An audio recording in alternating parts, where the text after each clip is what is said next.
probably when I returned to looking at Dylan's work closely was after the release of Love and Theft in 2001.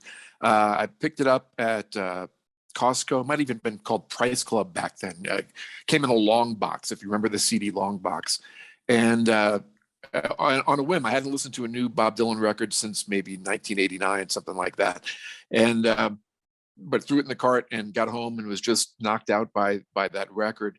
And because it's such a band showcase, the band sounds great. The music has got all of these American roots music stuff going on into it, looking back pre-rock and roll, and the lyrics are just spectacular. And I was just really knocked out by that record, and started and just really became captivated by that, and ended up reading a lot about what people were saying about that record, and pieces bubbling up, people noting that, oh, this song is based on another song, or Abraham Lincoln said that line, or this line is from a Confederate general, and just, taking notes on some of those pieces. Probably the biggest thing that caught my eye was a English teacher is teaching English as a second language in Japan, named Chris Johnson, who had noted a whole bunch of parallels between Love and Theft lyrics and a book called Confessions of a Yakuza. And a lot of people have written about that, which is an oral history of a Japanese gangster. And I thought, wow, that's spectacular. Look how many interesting things are going on there. And just the notion that there's probably more going on there than that. So I started diving into that, just keeping notes on what the pieces were going on. I think even as far back as 2004, there was a radio station that I was the music director at on Long Island called WUSB. It's the largest non-commercial radio station on Long Island. And I worked there for years and years, did shows, I have many friends there. And they were doing a 12-hour Dylan marathon as part of a fundraiser. And me and my friend who goes on there by the name of Mr. Edison, he was doing a segment and he invited me on. And we talked a lot about the music components that were there, played a lot of those songs, and we're working with that. And then just really continued to build out over that. Now it's over 20 years since Love and Theft came out, and still sketching out what's going on there. There's still pieces that continue to bubble up, and it really, to me, was a different way of writing, and that I had seen from Dylan before and from my earlier experiences with Dylan, and then just building out from there into his other work that was going on contemporaneously around the same time frame as Love and Theft and the years right after that. When I was a teenager, really getting deep into the music of Bob Dylan, it was the 80s, the mid 80s. That was kind of a rough time to be a Bob Dylan fan, in that a lot of the releases weren't captivating to me. I tried to give Empire Burlesque a shot when it came out. I bought the single with the picture sleeve for Tight Connection to My Heart, and I was like, I don't know if I want to spend the money to get this whole record for that. And it's continued like that. I remember when Down in the Groove came out, my friend said, hey, I got the brand new Bob Dylan record. You want to go listen to it? And I was like, sure. So we went to his house, we put it on. I'm looking at the jacket going, oh, there's Sally Sue Brown on there. That's an Arthur Alexander song. I know Arthur Alexander because the Beatles do Anna and the Rolling Stones do one of his songs. And I love Arthur Alexander's music. Let's see what this is like. And then it not being what I wanted it to be, and not connecting with me. And so I just kind of left that alone for a long, long time. I didn't hear Time Out of Mind till post Love and Theft came out. I had to go back and backtrack about 15, 20 years through that material to try to catch up. Love and Theft to me is one of my favorite records ever. It without knowing any of the pieces in terms of how it's constructed, or the musical components that he's building on, or the intricacy of the lyrics and how that's all tied together, which you can go in and dive into and dissect in a whole lot of different ways.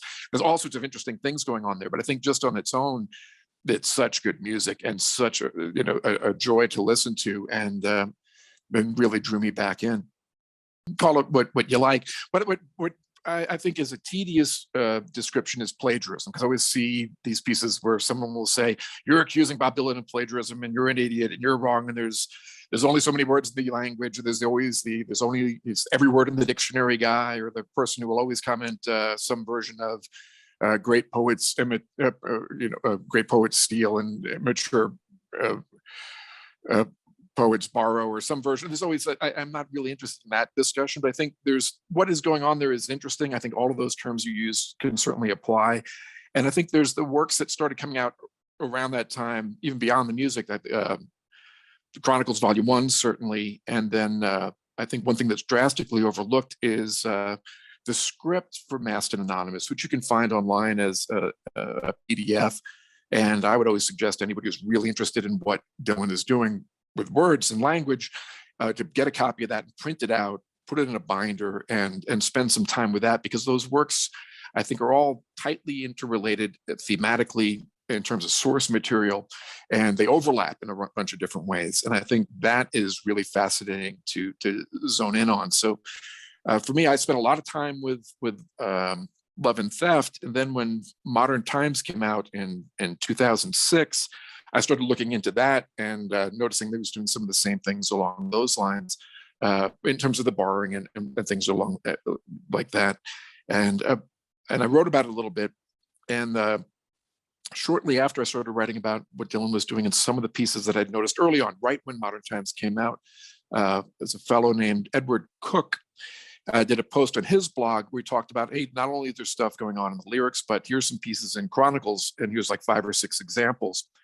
And he was dead on. I took a look, and he was right. And I took a look and found, oh, not only is there 1 or 2 or 3 of these, there's a whole bunch of others. And I reached out to Ed, and who has got an interesting background. He a Dead Sea Scrolls scholar. He wrote a book about the Dead Sea Scrolls that is really a fascinating read. It's called Solving the Mysteries of the Dead Sea Scrolls. He's one of the editors of the Dead Sea Scrolls, a new translation, reads ancient Aramaic and biblical Hebrew.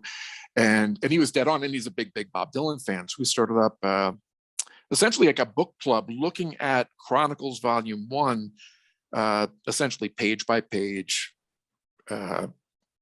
parsing it phrase by phrase, and back and forth via email for a long time. It's like having a very, very dedicated, specific book club. And it was an interesting person to bounce off of besides his expertise. He graduated high school the year I was born, so we're different generations.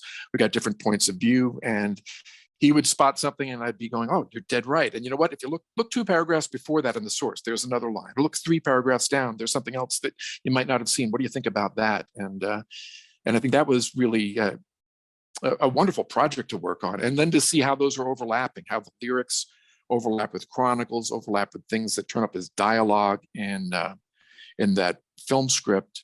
And that was a really rewarding thing to be able to do, is to look in great detail, slowly over time, and sketching out and looking for paths through, threads that are going through, ways that Dylan is playing with language that you wouldn't see necessarily unless you took the time to look at it very, very slowly.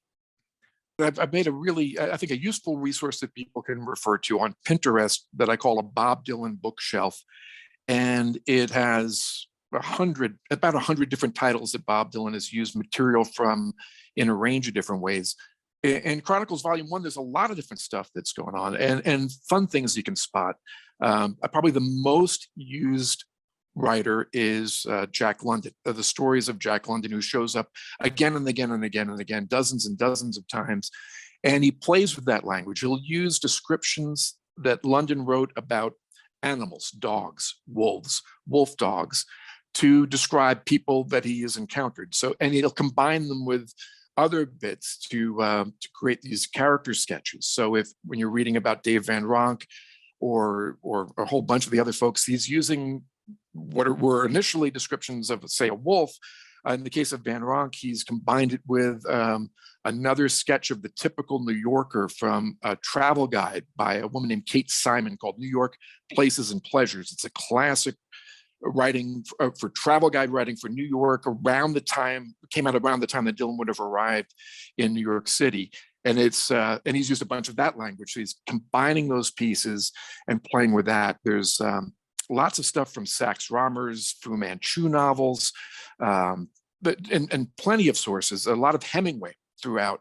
And so there's all of these bits. So collecting, and the how many times is he referencing Hemingway and going through the short stories of Ernest Hemingway? And there's a lot of them.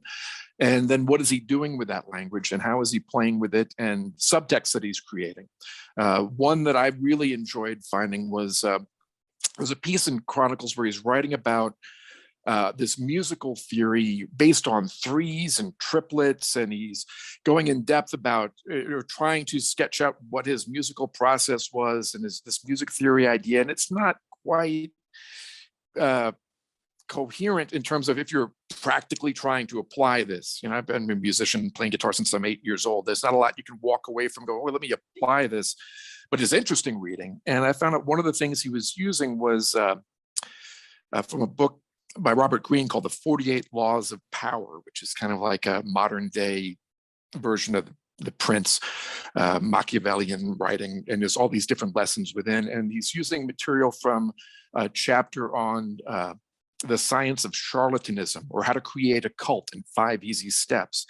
And he's gone through and picked 5 or 6 or 7 different pieces from this piece and woven it into this. So there's this whole piece where, yeah, I'm telling you this, but I'm actually applying this lesson from this book. And if you can find that out, and he's got that type of humor going throughout, which is wonderful to find. It's like that he's playing with the audience, even if you don't recognize it. And when you do recognize it, you can go, oh, okay, well, good job, Bob Dylan. That's very funny. And his writing has got all of this type of humor within it. And Chronicles is written that way throughout. Where he's from cover to cover, he's got hundreds of different times where he's doing pieces like this, little games, where he'll quote a line or two from an H.G. Wells novel.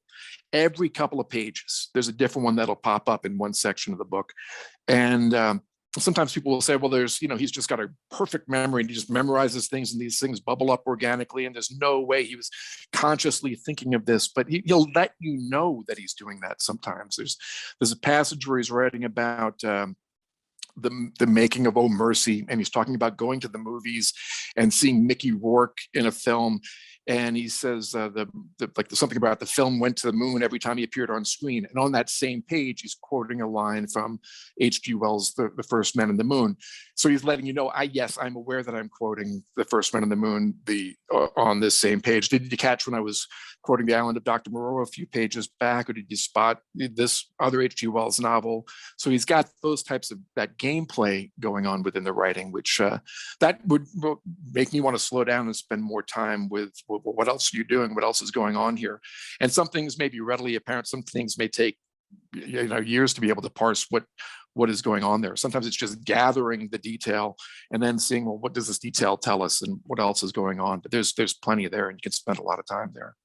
And he started doing that in interviews as well. So if you go to the interviews from around that same time frame, he's incorporating those components. It looks like many of these interviews might have been written or emailed back and forth, and he's doing the same pieces there. And there's some other places where you can see it come up. There's a wonderful essay he wrote that appears in the catalog for The Beaten Path, a series of paintings that he did, where he's got all sorts of gameplay going on. He used material from a glossary of art terms that was put out by one of the museums that showed his work, and he riffs on it. And he riffs on it wonderfully. And once you can see, like, oh, this is what the source material is, here's how he's turning it around. I love seeing that. There's a piece where he does that on camera in No Direction Home, where he's standing in front of a group of signs and he's talking about, I'm going to clip my bird, and he riffs on that. And you can see him doing that. And he does the same thing now. And once you know what those moving parts are, you can see that type of language play. And sometimes you'll see specific things. Like if you look at Desolation Row, he's got a few phrases that can be found in Jack Kerouac's Desolation Angels.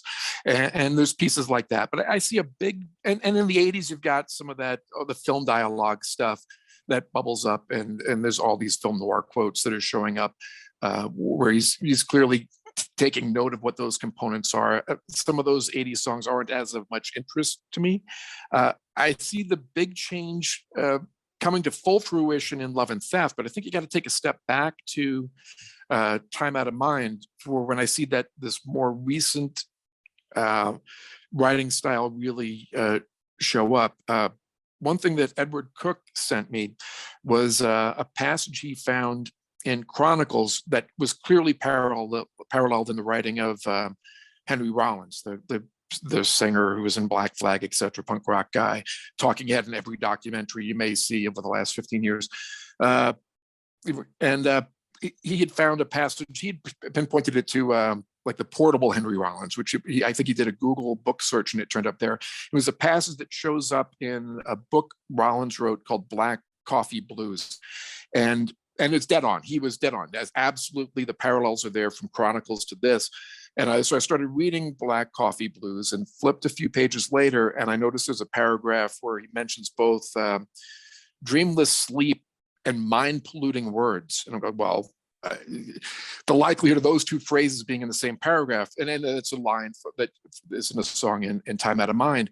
And so then I started going through that book and a whole bunch of Rollins books of prose and poetry, and recognizing that maybe 9 of the 11 songs on that record include bits incorporated from the writing of Henry Rollins, which at the time when I started writing about this, to some people, this seemed like an impossibility, but there's just too much of it to be that way. And I think anybody who's going to take a cool, calm, collected look at this going, absolutely, there are these sets of parallels here.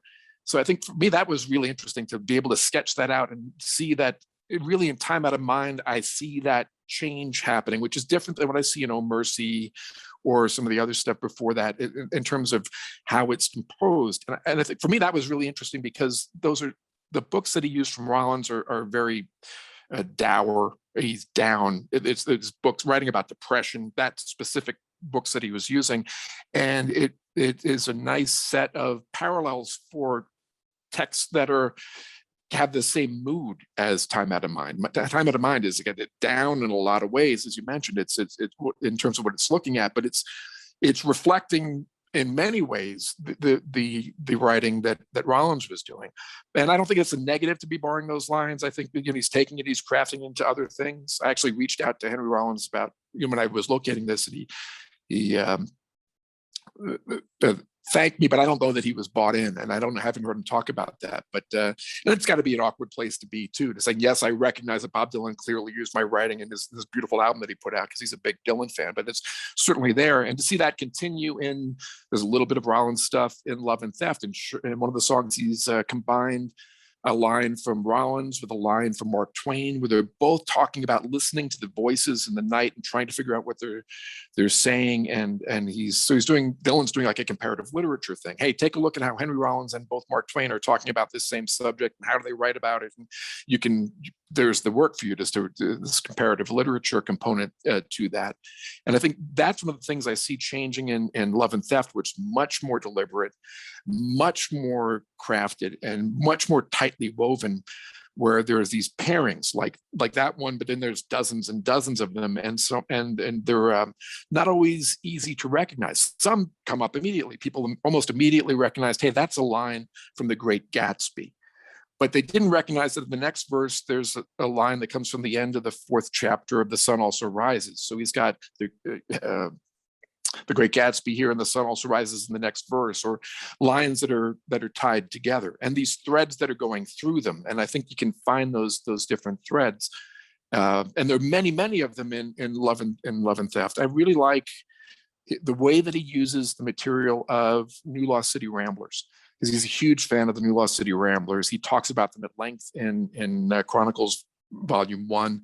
And he's used material, bits from lines of songs that they have recorded, and woven them through Love and Theft. So especially in the opening track, in Tweedledee and Tweedledum, which I argue functions as an answer record to the Grateful Dead's Uncle John's Band. In that Uncle John's Band, Robert Hunter talked about how they wrote that with the notion that it's a reference to John Cohen of New Lost City Ramblers, and he spelled out some of the specifics why, and how he incorporated lines from songs that they had done. And Dylan does that in that song specifically, Tweedledee and Tweedledum, but then throughout the rest of the record. And I put together a video you can find on YouTube that ties those together, so you can contrast, compare, Sometimes the songs that they were recording were maybe more in the folk lexicon, but there's some that are very, very peculiar songs that only would be known because Mike Seeger went out and did the field recording with the one miner who was, writing mining songs, and this is his version of this song, and there's it's far too specific to be coincidence. So there's got a thread like that running through, and there's several threads like that run through Love and Theft. Modern Times leaked online before it was actually released, so I was able to have it in MP3 form beforehand. So I was going through the lyrics and thinking about what was there and poking around to see what might bubble up with that even before the actual release date, and was writing about it a little bit online on expectinggreen.com. I'd done some posts in the old Dylan pool that was around. Hey, take a look at this. I think these are some of the things that are going on. And at the same time, I was having a conversation about this with a guy who lived across the street from me. His name is Chris, and he lived across the street from me at the time, and saying, hey, take a look at this new Bob Dylan record. Look how he's using these lines from this Civil War poet. There's too many of them for it to be a coincidence. And he's a big music fan, but he was also a middle school teacher. And I think, it struck him in a slightly different way. And he wrote a letter to the New York Times, to John Perales at the New York Times, saying, hey, take a look at this new Bob Dylan record, what's going on. He should be more forthright about what he's doing. And then the New York Times called me late the next day. And so that's actually how that ended up being on the front page of the New York Times. My next door neighbor wrote to them. If you read that article that came out in September 2006, I guess it would have been, they talked to me, and I'm quoted in there, and they've got some of the parallels between the poetry of Henry Timrod and those Modern Times songs. But they also talked to an Albuquerque middle school teacher, which is my neighbor. They don't ever establish that it happens to be my neighbor. So you got to be careful what you tell your neighbors sometimes. But that's how that all came to light in that way, which is kind of peculiar. Not typically in person, but I see it online plenty of times. I can understand people have strong emotional ties to the work of Bob Dylan. It's like, people really like baseball or apple pie, or it's so ubiquitous to be in terms of a cultural force that people recognize and are tied to, especially people of a certain generation for that.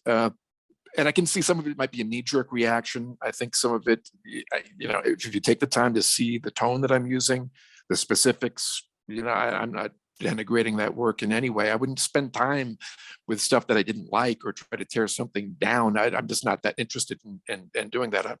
You'd have to be a really negative person to want to do that. I was really fascinated with what is going on here, and there's a lot of it, and how much of it is there, and it continues to unfold. And in terms of just the creative work over that many years, and to still find ways to make that stuff, have some snap and vibrancy and a spark to it, which I certainly see in Love and Theft. And that's why I spent so much time with that record. So I see that aspect. I'd rather not have that conversation. There's a lot of negativity there. I still see some of that come up. If you continue it, I block people on Twitter just because they're just, endlessly negative. You don't have much to add to the conversation, and you're not willing to go beyond a surface level insult. And that I'm really not interested in that discussion. What I love is I put stuff out there and take a look, see what else you might see, or just enjoy this. Hey, if it's my nature. I've worked as a disc jockey forever. So you want to hear something interesting? Listen to this. You want to read something interesting? Take a look at this. And when there is feedback that is like something I might have missed or didn't notice that someone will get back to me on, one of the other threads in Love and Theft is it actually came up through something that was a throwaway line from Clinton Highland in one of his books where he went through every single song, where he mentioned in the draft of By and By, there's a reference to a song called Henpecked Boogie that didn't make the final cut. And I read that and I thought, well, I've never heard this song Henpecked Boogie. Let me go take a listen. And I found the song and I listened to it. And I noticed that one of the lines is there, and there is a, well, the woman today, she's a funny thing. It ain't no limit to the trouble they bring, which is a line that's in Sugar Baby. And so I'm thinking, well, either Clinton didn't listen to Henpecked Boogie, or he did listen to Henpecked Boogie and didn't notice the line from Sugar Baby, but certainly liked this, that it was in the stew at the time, and it didn't end up in By and By, but didn't end up in Sugar Baby. So from there, I thought out, well, where would Bob Dylan have encountered this song? It's a fairly obscure song from the early 50s.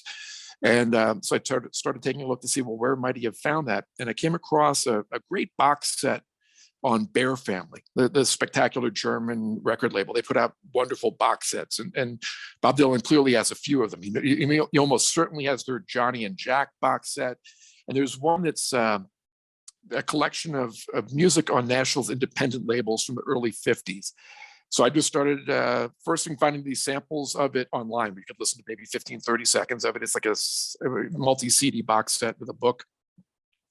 And noticing that, oh, there's a whole series of lines from these songs. So not only was he listening to Henpeck Boogie, he was listening to all these other songs that are on this record as well.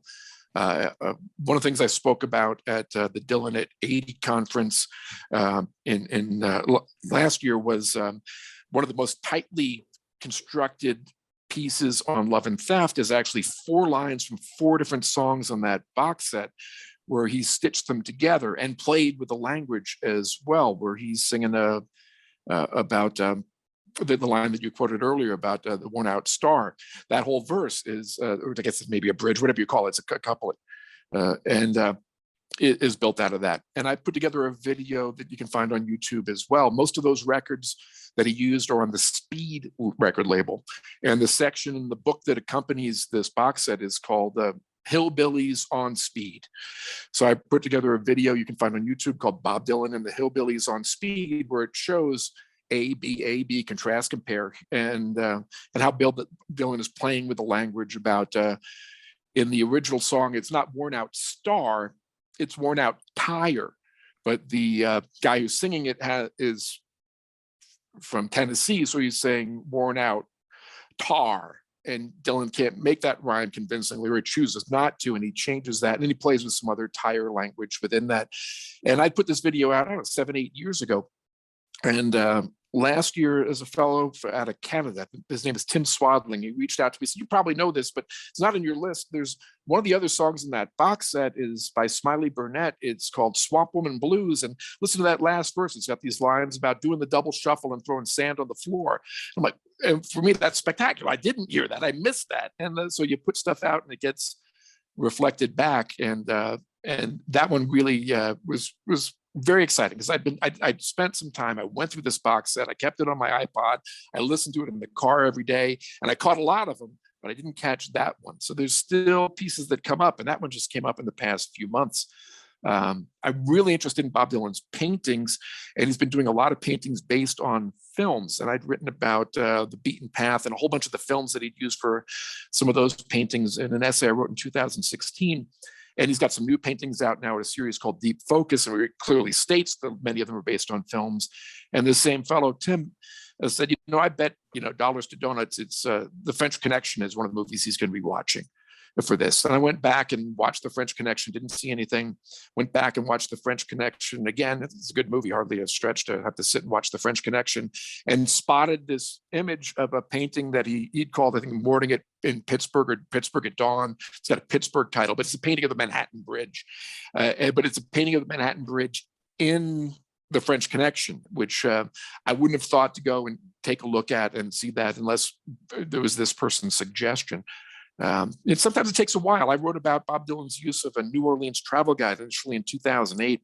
And there's a writer who's a very sharp guy named Fred Bowles.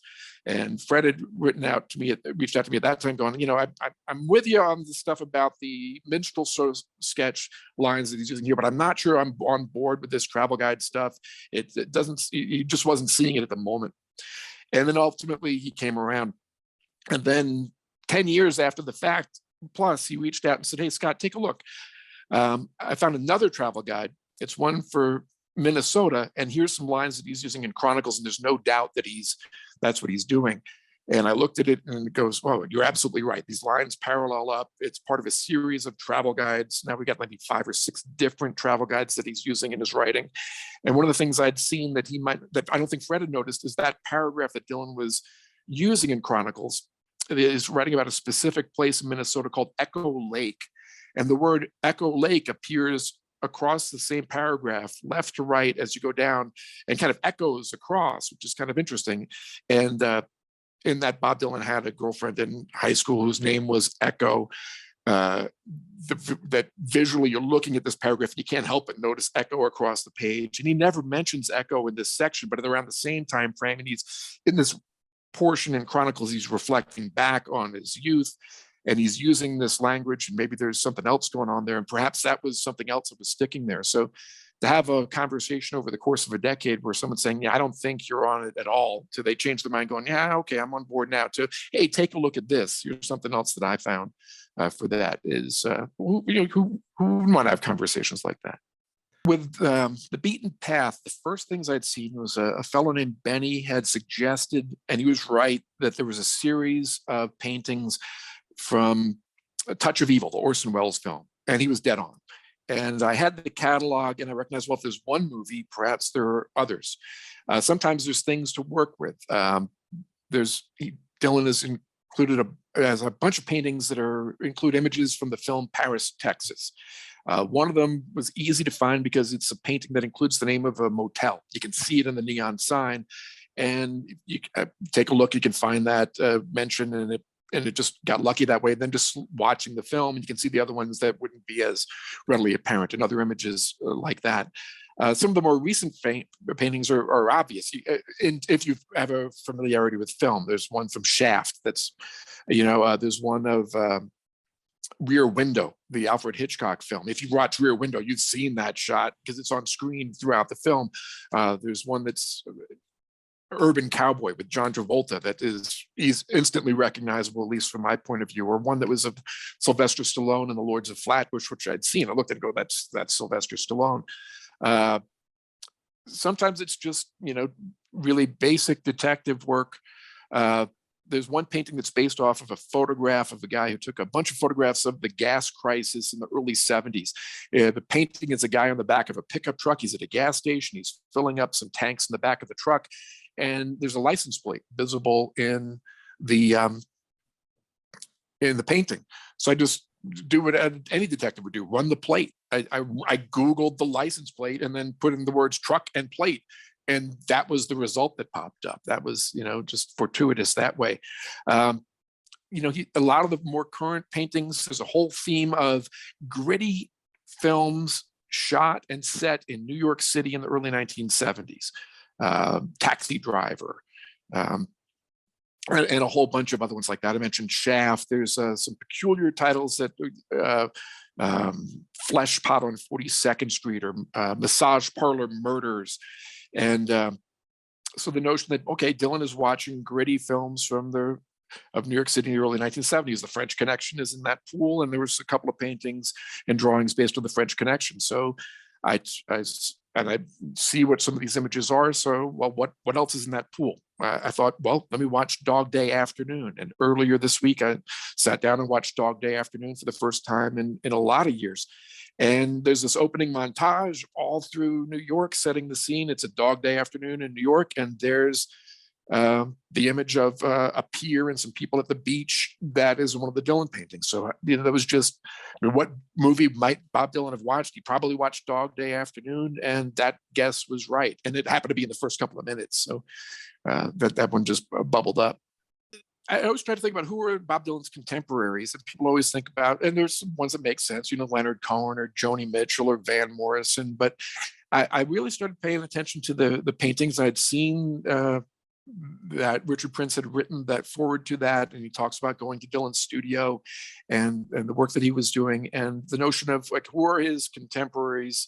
And I think Richard Prince would show up in that in terms of an artistic contemporary. I think one of the things that really drew my eye, Prince has a lot of stuff on his website that you can look at, and he posted a photo of his copy of the catalog for the Asia series that he wrote the forward to, that has an inscription from Dylan that says something along the lines of, Richard, thanks for all encouraged. And for me, that always struck me as like it's Bob Dylan, who's been like this. He's a person who needs encouragement, or would thank someone for encouragement.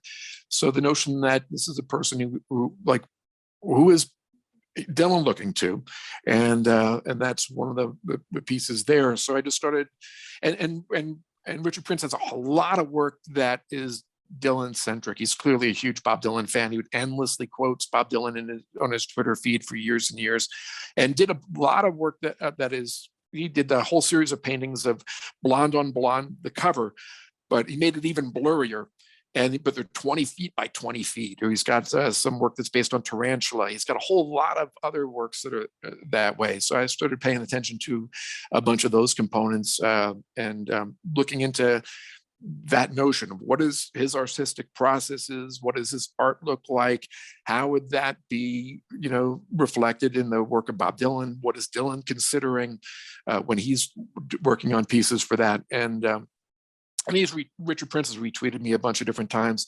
We used an image of mine. I'm a huge record collector, and I post a lot of my record collection on Instagram. And I posted photos of an album from Bo Diddley called The Originator, and Prince had taken my photo of that Bo Diddley album and tweeted and used it in a tweet. Didn't mention me, but it made some kind of comment like it's not impossible to be original or something along those lines, which is how meta can you get? I mean, that's pretty deep down the rabbit hole. So, but for, like, who do you want to have a conversation with via images, etc.? Andy Warhol's not around for that. And do you want straight answers from these people? I would never say, "Hey, Bob Dylan, I need a straight answer on this." Or do the same thing with someone like Richard Prince. Like, what can you bounce ideas off of them? See what they're talking about. See what they have to say. Do they have anything to say? And contemplate on that. I think Michael Gilmore had done that interview. I always thought that was like a 2006 question that he was asking in 2012 when that came out. I thought the question was out of time and that there'd been so much more pulled out and drawn out about that. I thought it was I would wish to have seen a more in-depth questioning about some of the specifics. Right, let's talk about the strategies that you're using. Or he does some gameplay in that too. He brings Sonny Barger's autobio to that, which Dylan had made a reference to in general with that, makes a point, and he goes on with that. So there's clearly some gameplay in that. I could see being ticked off if people say those negative things about you, and whatever reaction is there. But I think he was specifically talking about people who complain about those things, and I never felt about myself as complaining about those things. It's more like, well, there's a whole lot going on here. Let's slow down and take a look and see what else is going on. And there's so much going on there. So I thought it could have been a better question in 2012 along those lines. That would have maybe had a more productive back and forth in an interview, and perhaps that'll come down the line. And I don't know that there were that many voices saying that. I don't know that there's many serious critics of Bob Dylan's work who have that point of view. I hear some that say, "I wish he wasn't doing that. I'd rather see this." I think they're tied into on an emotional level the earlier material, and they'd rather he not use these processes, or perhaps they're disappointed to see him using that, which I just don't have those feelings. First time I would have heard Bob Dylan's music, I would have been maybe 9-10 years old. In terms of really recognizing it, my dad brought home a copy of Desire when it came out. Like, the only two Dylan albums we had in my house when I was a kid were Desire and what's that album that's got On a Night Like This on Planet Waves. Planet Waves. There you go. So, and I think my dad only picked up Planet Waves because it was in the cutout bin, because it had the corner cutout. But I would listen to that. My dad worked, one of his jobs when I was younger, he worked in a record pressing plant. So we had hundreds and hundreds of albums around my house. So, but it was a collection built partially on these were the things that you got free at work. They were just job perk stuff, so versus records that my parents would have bought. So, and Desires, what a record! Yeah, for me, hearing Isis was probably the first one that really took me, and that's got Hurricane on it and Mozambique, all these wonderful songs that are on it. But I remember being drawn to Isis as a really spectacular song in terms of what's going on with that. It's so cinematic in scope, and you can really spend a lot of time with that, even as a little kid, or like listening to the messages in Hurricane from that perspective for that. So that certainly was in the mix pretty early on as one that drew attention. I think it wasn't until later that I think a lot of people got to Dylan through the Beatles. The only three Beatles albums I had as a real little kid were Meet the Beatles, Introducing the Beatles, and the Beatles' second album, which are all from 1964. So that was, for me, and I would later filled out the entire catalog on my own as I grew older. But I was and to read about the Beatles, and they talk about, oh, they like the freewheeling Bob Dylan, etc. So, and then developing a love for Bringing It All Back Home and Blonde on Blonde and Highway 61 Revisited, and spending a lot of time there as a teenager. I play guitar, write songs. Who else do you look up to? He's certainly on the list. And how do you write those songs? And what are those strategies from? And how does that come together? And spending a lot of time there as a teenager, for sure. I'm a big rock and roll fan, so from the Beatles, you can go back and that's I was given a box of my mom's 45s as a kid, which had Chuck Berry and Elvis and Buddy Holly and the Everly Brothers and Eddie Cochran, and they recognize those connections. Oh, the Beatles do Chuck Berry. I got this Chuck Berry 45, or figuring out who Little Richard is. And once you figure out who Little Richard is, you need everybody else pales in comparison to that. And then spend a lot of time with just learning about the history of all that rock and roll music, going through the Sun Records catalog and the Chess Records catalog, and all that British invasion stuff, Beatles, Stones, Kinks, Who, Dave Clark 5, and playing guitar. I like to play loud guitar, so Bo Diddley, Chuck Berry, Link Wray, all of that stuff. In terms of songwriting, Dylan for sure. I think early in college, they had a great music library where I went to university in Stony Brook. They had a huge library, and within that, they had a music library, and it sounds so like talking prehistoric times. This is in the mid '80s, but you didn't have the internet. If I didn't have money to buy records, I could go to this record library. They had a big catalog, and you'd pick out the record. You could give it to the librarian. They'd assign you a booth. You'd put your headphones on, and that's how I backtracked through all of that early Dylan catalog when I was about 18 or so, and really just spending some time with that, going, well, this guy can write songs, and these are spectacular songs, and having that same experience that everybody has, but really devoting that time to it and having to sit and listen in real time. I can't lift the needle, I can't bring it back. I've got to go back to the librarian and say, can you play that side for me again?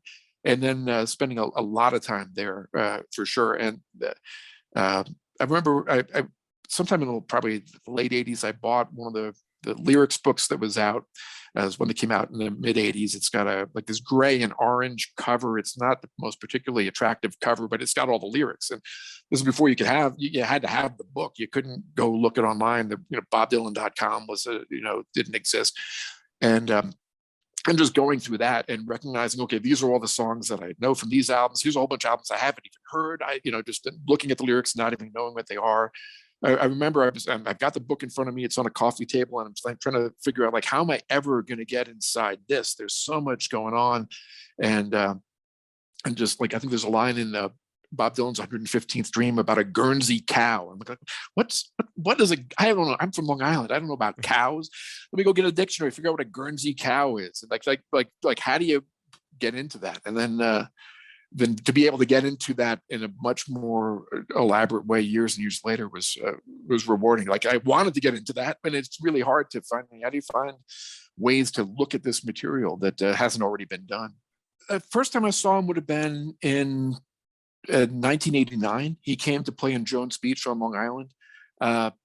And I'd love to go see live music. I go to hundreds and hundreds of shows. I'd never seen Dylan, and it was a summer day. I had friends who wanted to go.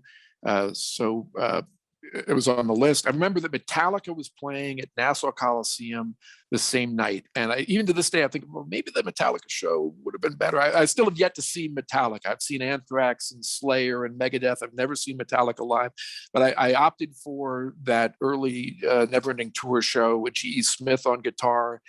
And it was fine. He did acoustic set in the center. He did a whole range of songs on there. Sometimes it's hard to figure out what is he trying to do with that. But I that was the first time I saw him, and it was July 23rd, 1989. I think you made the right choice. I would have gone and seen Bob, but that's me, of course. But you told me you didn't see another show until 2000. Was that just because you said you go to a lot of shows? Did you just not have the opportunity, or was your interest level as a fan not quite as high then?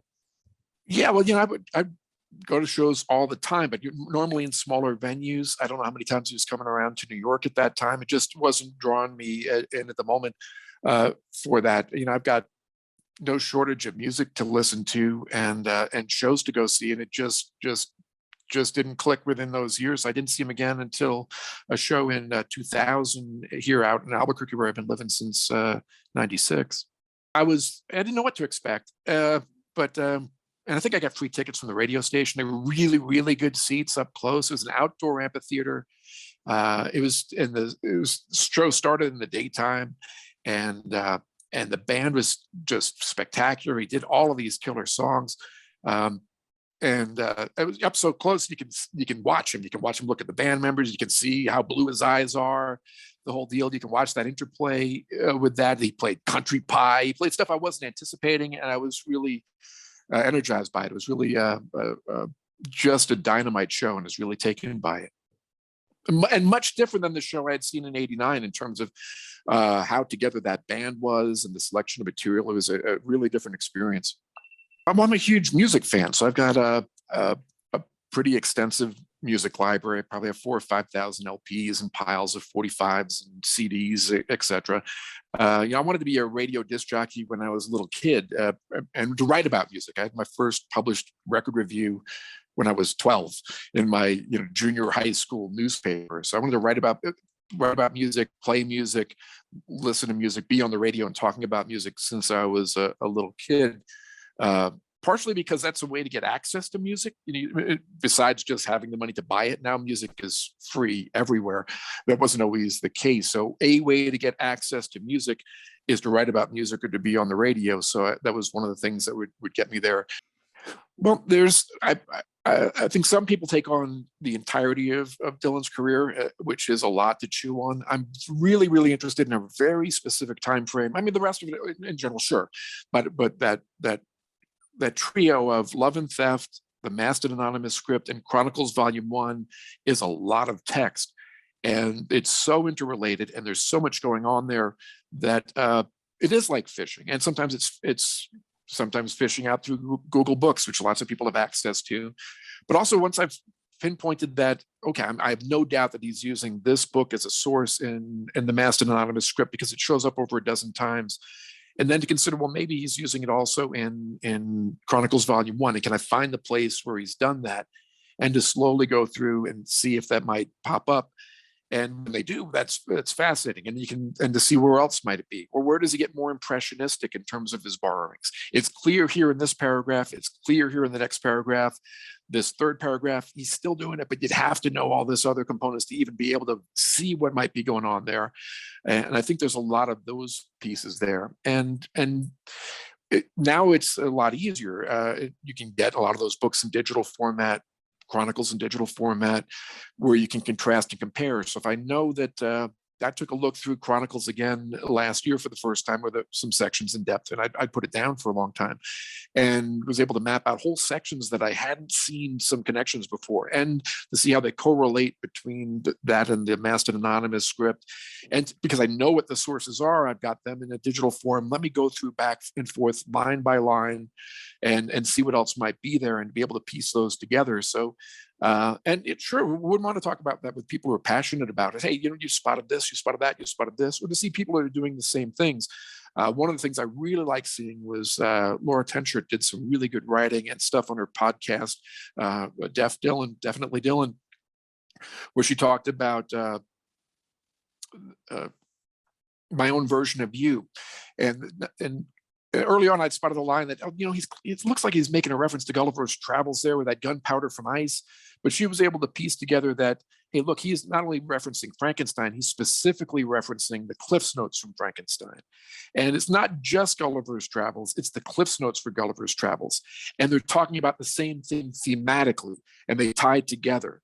And how wonderful it is to hear that type of work and that insight, and be able to take the time to look into that and to see some of the things I started talking about 10 years ago start to catch on, people being more interested in that type of work, and finding things that I wouldn't have spotted, and being able to have those conversations is great. And I think there's a lot more to go on there, and there's certainly plenty of back and forth. I think it's fruitful, it's interesting. If you like music and you like literature and you like books and you like movies and maybe you like travel guides, it's certainly a place you can dive in, or even Cliff's Notes. I wouldn't have anticipated the Cliff's Notes stuff, and it showed up in the Nobel lecture and some other places. So it is Bob Dylan trolling us now. Is it what else might be going on? But there's still plenty going on in the latest work.